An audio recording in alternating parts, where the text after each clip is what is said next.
Damn them all. They thought they could bury me, but I was the seed. My name is Sarah Chen, and this is the story of how I built an empire from a dusty shop, lost it to the people I trusted most, and took it all back before breakfast. What happened in between? Let's just say, someone forgot who really owned the throne. I never thought I'd say something like that about my own family. For 10 years, I poured everything into our little family business, our blood, sweat, and late nights. What started as a dusty corner computer repair shop became a multi-million-dollar tech company. I was the quiet one, the reliable one, the one behind the curtain making sure everything worked, and yet somehow I became the disposable one. Our family shop had been around long before I could type my first line of code. My father opened it 2 decades ago, back when floppy disks were still a thing. He used to say it was his pride and joy, second only to his daughters. I think, back then, he meant it. My older sister, Emma, was always the golden child. Straight A student, elite business school, the kind of person people expected to lead. Me? I stayed behind. I went to a local college, studied computer science, and helped Dad out after class. "You're wasting your potential here," Emma would sigh during her holiday visits. Her words always lingered longer than I wanted. "You should aim higher, Sarah. Do something bigger with your life." But didn't she see it?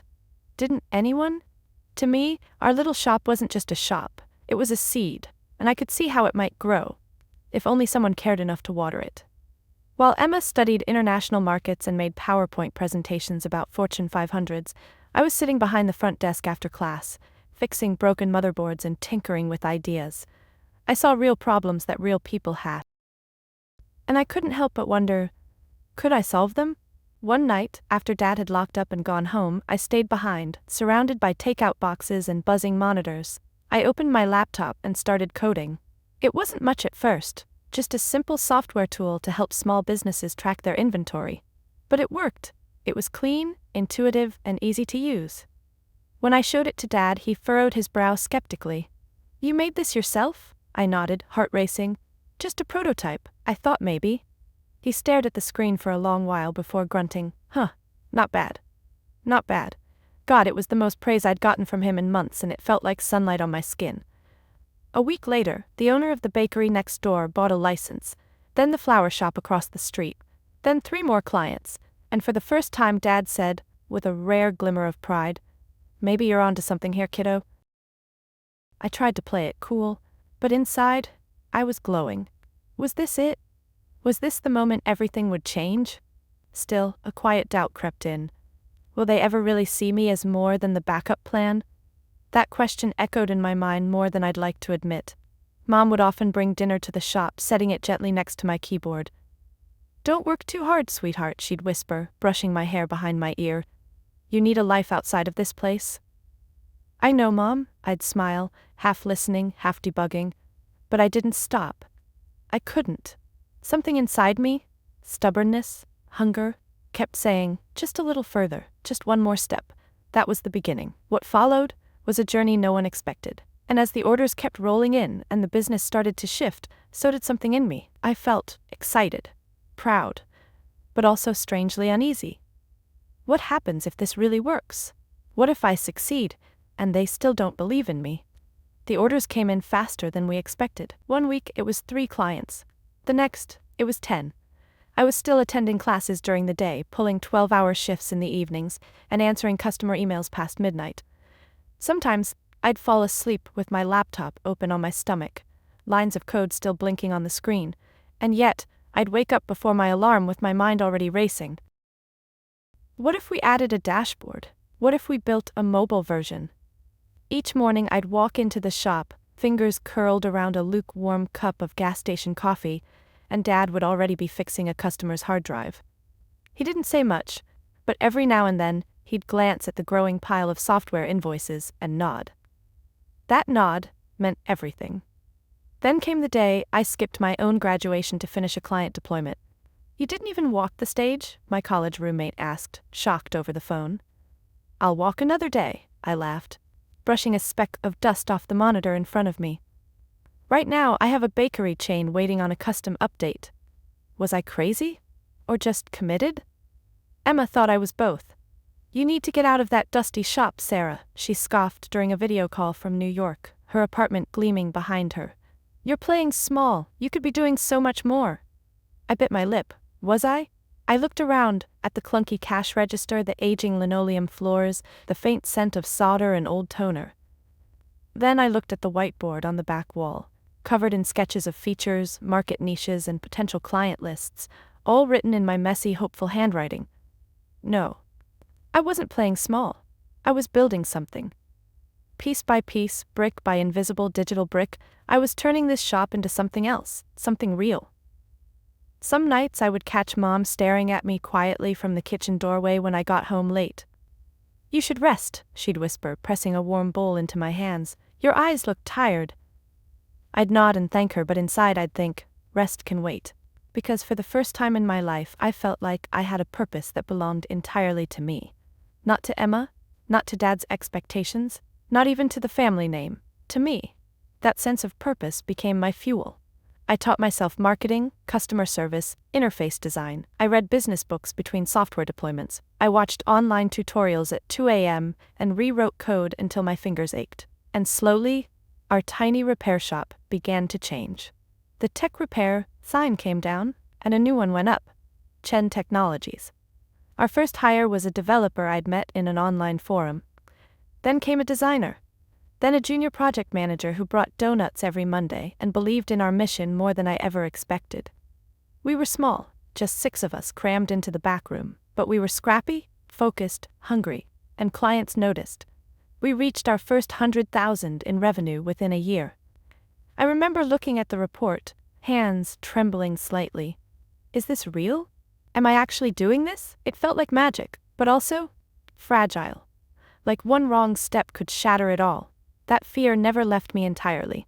Even in the happiest moments, it whispered, "What if it's not enough? What if you're still not enough?" But then someone would call, say, "Sarah, this software changed how we run our business," and I'd remember why I started. Not for recognition, not for revenge, but to build something with my name on it. And I wasn't done yet. Not even close. We were doing well. Better than well. We had crossed the 1 million mark in annual revenue, a number I used to dream about scribbling on napkins and whiteboards. Clients were calling us, not the other way around. Our small team had grown to 15. Our name was starting to appear in local business articles. And then, Emma came back. It started with a text from Mom. "Emma's moving home. She says she misses family dinners." Isn't that nice? Nice? Something inside me tensed. A week later, she walked into the office like she owned the place, heels clicking, hair perfect, smile effortless. "Wow," she said, giving the room a sweeping glance. "Not bad for a little garage project." She turned to me, all charm and calculation. "You've done more than I expected, Sarah. Really." I didn't know whether to say thank you or screw you, so I said nothing. That Friday night, over roast chicken and too many glasses of Dad's favorite wine, she made her announcement. "I've been thinking," she said, casually cutting into her dinner like this was any other conversation. "It's time I take my rightful place in the company." I choked on my water. Dad lit up like a Christmas tree. "That's wonderful, Princess. We could use your professional touch around here." I looked from him to her. My fork hovered midair. My brain tried to keep up. Rightful place? Professional touch? Have they all forgotten who built this? I wanted to scream, "You weren't here," when we couldn't make rent, when I was debugging code at 3 a.m., when I gave up vacations, relationships, even graduation day. But I swallowed it, because I was raised to keep the peace. Emma smiled across the table, that same polished pageant-winning smile. "I'll start Monday," she said, sipping her wine. "Co-CEO, I assume?" "Co-CEO." The words hit like ice water down my spine. I looked at Dad. He didn't flinch. "That makes sense," he said like we were splitting a pizza. I nodded slowly, smiled weakly. Is this really happening? Am I being replaced in something I created? The following weeks were like walking through fog. Emma arrived every morning in designer blazers and full makeup. She took calls loudly, scheduled investor meetings, posed for photos in front of our logo. "Marketing and external affairs," she said, staking her claim. "You stick to operations and tech, that's your thing, right?" She meant it as a compliment, I think. I told myself it was fine, let her have the spotlight. I'd stay in the engine room and keep the machine running. But then she started making decisions without me. A new partnership I hadn't approved. A rebrand I hadn't been briefed on. Investor meetings where I wasn't invited. And then there was the press release. A glossy write-up titled, "The Visionary Behind Chen Technologies, Emma Chen." No mention of me, not even a footnote. I stared at the article for a long time, then I stared at myself in the mirror that night, brushing my teeth, feeling more invisible than ever. Is this how it ends? Do I just let her take over because she speaks louder and dresses better? Do I matter less because I don't shine the way she does? Mom saw it before anyone else. She came into the office one evening with a Tupperware of stew, saw me hunched at my desk. "You're tired," she said softly. "I'm being erased." I whispered back. She didn't argue, she just placed a hand on my shoulder and stayed a little while longer than usual. That was the beginning of the unraveling. I didn't know it yet, but the storm had already begun, and I was standing right at the center of it. The invitation came wrapped in gold foil, with embossed lettering and Emma's signature flair. "Join us in celebrating Richard Chen's 60th birthday. Grand Ballroom, Hotel Imperial." It wasn't a birthday party, not really. It was a business gala with a dress code and press coverage. The guest list read like a stockholder meeting. Investors, partners, media, tech influencers. Emma had turned our father's milestone into a networking opportunity. I arrived early. Simple black dress, minimal makeup. I'd spent the whole afternoon debating what to wear, what to say, whether to show up at all. The moment I stepped into the ballroom, Emma was there. She barely glanced at me before whispering through gritted teeth, "Couldn't you have made more of an effort? These are important people, Sarah." I stared at her. She wore red, bold, expensive, impossible to ignore, and she was glowing like the entire night was lit for her alone. I wanted to walk away. I wanted to scream. But instead, I smiled. "I'm here for Dad," I said simply. The room filled fast. Crystal chandeliers sparkled above. Waiters floated by with trays of champagne. People laughed, clinked glasses, talked about stock trends and market expansions. Emma floated among them, the star of the show. I stayed in the background as usual, making sure the slideshow worked, checking the seating chart, quietly fixing things no one else would notice. Dinner was served. Laughter echoed. For a brief moment it almost felt like family again. And then Emma stood, glass in hand, tapping gently for attention. The room fell silent. My heart did too. Her voice was calm, polished. "As we celebrate our father's incredible journey tonight, I think it's time we also look toward the future of Chen Technology." I sat up straighter. Something was off. "I'm proud to announce," she continued, "that the board has voted in favor of new unified leadership for our company. Effective immediately, I will assume the role of sole CEO." My ears rang. "What?" I turned to Dad. He was nodding. Nodding. "What board meetings? What vote? When did this happen? How did this happen?" Emma didn't stop. "For too long," she said, eyes locking onto mine. "We've been slowed by outdated methods and internal conflict. To move forward, we must evolve, and that means certain individuals, while appreciated for their past contributions, must now step aside." I couldn't breathe. She kept going, smooth and merciless. "My sister Sarah has done well in maintaining our legacy systems, but let's be honest, leadership requires vision, agility, and business acumen." She said it like a eulogy. And then, the final cut. "The truth is, Sarah, you're not cut out for this level of business anymore." Hundreds of eyes turned to me, some sympathetic, some curious, some satisfied. Dad looked proud. Mom stared down at her plate, trembling. And me, I sat frozen. This is it. This is how it ends for me. Not in a boardroom, not in a negotiation, but in a ballroom, under chandeliers with champagne glasses still half full. I stood up. My chair scraped the floor like a gunshot. Everyone waited for a reaction, a fight, a tear, a breakdown. Instead, I walked quietly to Dad's table. I placed a small wrapped box in front of him. "Happy birthday, Dad," I said. Then I walked out. No screaming, no pleading, no tears, just silence. And the sound of my heels as I left the ballroom and the company behind. That night, I sat alone in my office, surrounded by the very awards and patents they'd all forgotten I earned. And for the first time in 10 years, I felt something. Not anger. Not grief, power. Because while Emma had delivered her grand performance, she had overlooked one crucial detail, something she would soon regret. I turned on my laptop, breathed deep, and began typing. "Tomorrow will be interesting."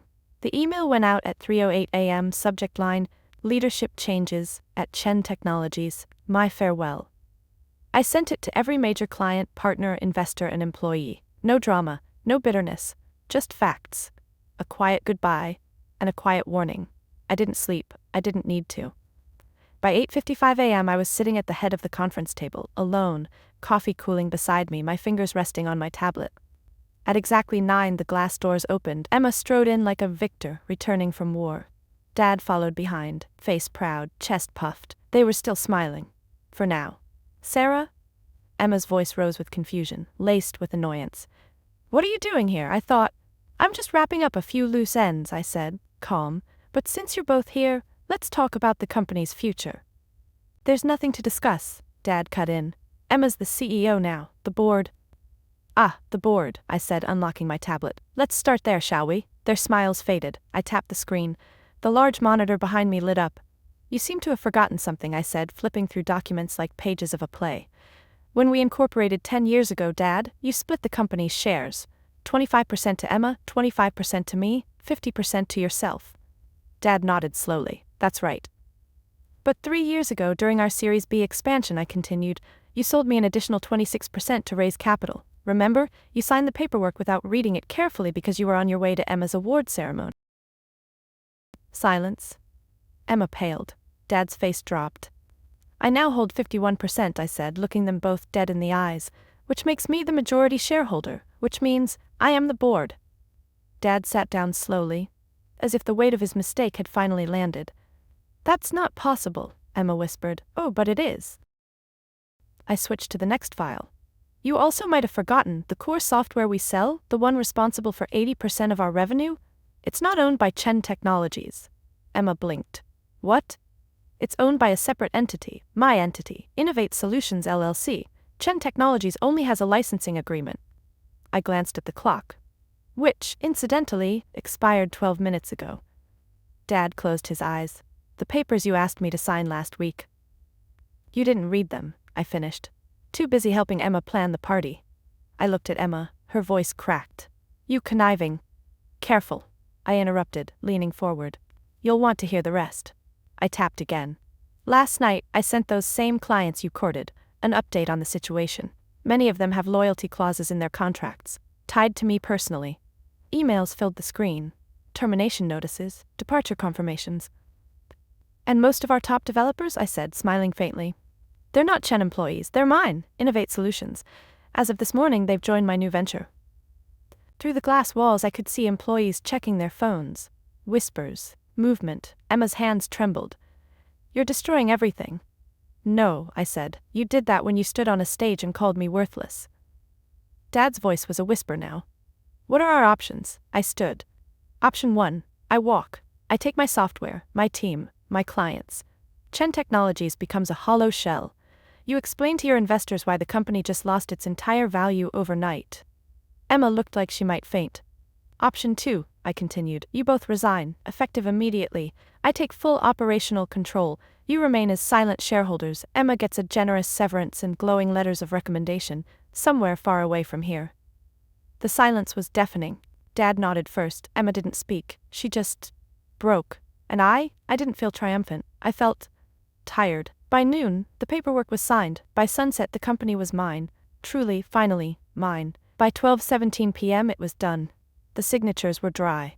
The lawyers had left. The silence in the conference room was louder than any storm I'd ever weathered. I sat alone. Sunlight poured in through the windows, casting golden streaks across the glass table. A table where I'd once sat taking notes while Dad led client meetings, where Emma once twirled her pen like a wand, commanding attention. Now it was just me. Me, and the echo of what it cost to get here. I had won. But it didn't feel like winning. I leaned back, eyes scanning the city skyline through the window. Somewhere down there, people were ordering coffee, heading to lunch meetings, laughing over text messages. And here I was, at the top of everything I'd built, feeling more hollow than victorious. Mom came by that evening. She didn't say much at first. Just walked in, placed a cup of hot tea on my desk, and sat down across from me. Her eyes were swollen from crying. I stared at her for a moment, then finally asked, softly, "Did it have to end this way?" She didn't answer right away. She looked down at her hands. They left you no choice, she said. I wanted to protect the company, I whispered, my throat dry. But I didn't want to destroy my family. You didn't destroy it, she said, meeting my gaze. You exposed what was already broken. That broke me. I turned away so she wouldn't see the tears building behind my eyes. The next morning I walked through the office, my office now, and it was quiet, too quiet. People looked at me differently, not with pity anymore, not with dismissal, but with distance. Respect maybe, but also caution, as if I had become something else, something dangerous. Maybe I had. I found myself sitting in the break room that afternoon watching the clock tick slowly forward. Is this what power feels like? Is it always this lonely? In the weeks that followed, we restructured, expanded, hired new staff. I unveiled new product lines I'd been secretly developing. The company's value doubled, then tripled. The industry called me a force. The media called it a masterclass in corporate turnaround. Entrepreneurs reached out for mentorship. Even Emma's old business school asked me to deliver their graduation keynote. Topic: Hidden strengths. The power of underestimated leaders. I said yes, but deep down, I didn't feel strong. I felt altered, changed by something I couldn't undo. We still see each other sometimes, me, Emma, and Dad. Holidays mostly, polite smiles, careful distance. The air between us feels like cracked glass, holding together, but one wrong word and everything might shatter again. Dad doesn't talk about the company much anymore. I think he knows, he just doesn't know how to say it. Emma avoids eye contact. She's working at a startup in Silicon Valley now. Maybe she's learned something. Or maybe she's still waiting to prove herself somewhere else. I don't know, I'm not sure I want to. Sometimes late at night, I pull out the small wrapped box I left on the ballroom table that night. It's still unopened. Inside is a photo album I made, chronicling our journey from the tiny repair shop to the multi-million-dollar empire. I was going to give it to Dad for his birthday. Now I'm not sure if I ever will. Maybe one day. Maybe never. For now it sits on my shelf. A quiet reminder that some victories come with more scars than celebrations, and that not all losses are measured in money or titles. Some are measured in the people who were supposed to stand by you. And didn't. Spring came early that year. The city bloomed with a quiet confidence, just like I was trying to. The cherry blossoms outside our office windows opened one petal at a time, fragile, deliberate. And somehow they reminded me of myself. Because after everything, I wasn't broken, just cracked open. Enough to let something new grow. The first Monday of the new quarter, I stood in front of the team, my team now, with a clean slate and a bold plan. We're not just rebuilding, I told them, we're reimagining. And I meant it. No more pretending to be in the background, no more dimming my light to make others more comfortable. I stepped into every meeting as the leader. Not the technical co-founder, not the quiet one, but the one steering this ship, head held high. And slowly, the energy shifted. Employees who had once whispered in hallways now asked questions, gave feedback, shared ideas. They no longer saw me as someone trying to prove herself. They saw me as the reason we were still here. In the solitude of leadership, I found clarity. I started saying no to projects that didn't align with our values. I said yes to collaborations that once intimidated me. I mentored young women in tech, especially the ones who sat quietly in the back row. The ones no one expected to. Because I had been that girl. And I knew what she needed wasn't someone to speak for her. She needed someone to say, I see you. And you don't need to become louder to be powerful. You already are. One afternoon I found myself sitting on the rooftop garden we'd built for employees to unwind. A soft breeze played with the edge of my notebook. My coffee had gone cold, but I didn't mind. I was writing again, not code this time, but ideas, thoughts, reflections, things I hadn't made time for in years. That's when Mom called. I read your article, she said softly. The one about leadership and quiet strength. It was beautiful. Thanks, Mom. There was a pause, then her voice cracked. I'm proud of you, Sarah. I always have been. I'm just sorry it took me so long to say it out loud. Tears welled in my eyes. It's okay, I whispered. I'm learning to say it to myself now. That night, I walked home under a sky full of stars. The city buzzed quietly around me, full of stories, full of people trying to find their place. And I thought, maybe this is what healing feels like. Not flashy, not dramatic, just steady. A return to yourself, one moment at a time. The next morning, I added a new quote to the whiteboard in the team room: "Build quietly, let your work echo." No one said anything.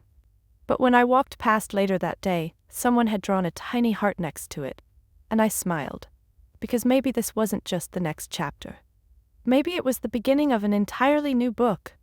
A year passed. 12 months since that night in the ballroom.